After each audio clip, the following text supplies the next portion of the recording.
Le 19 décembre 2016, Kanamba Zala Kyolota Disema.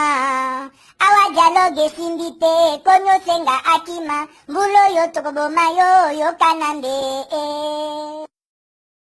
Toute tentative ya dialogue na Joseph Kabila ezali fraternisation avec l'ennemi. Yango ba dialoguiste en ce temps bakozala considéré comme étant ba combattant ennemi, pe bazala puni par peuple selon loi ya supplice Dupneu.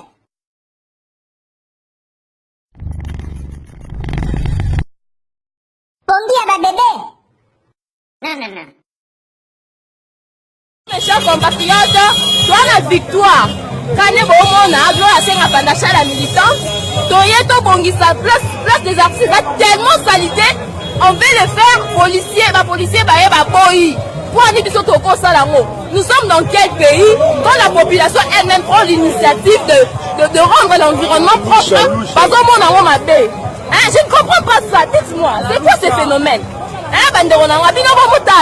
Quand ma policier, commune. Vous imaginez, ils ne veulent pas les changements. Il faut que c'est la permission. Est-ce que moi, citoyen congolais, il faut la permission.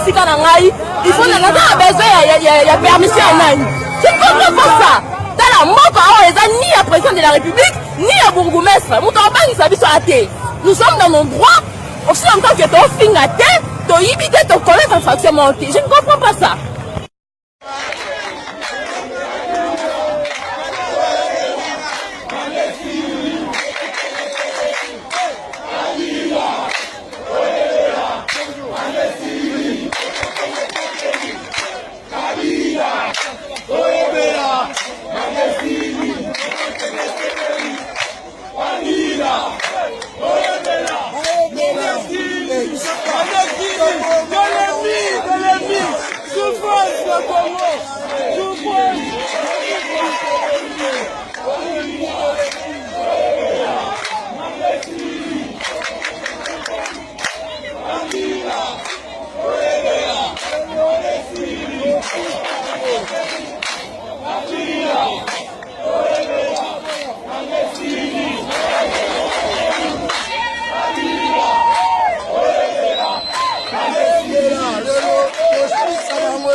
Kabila,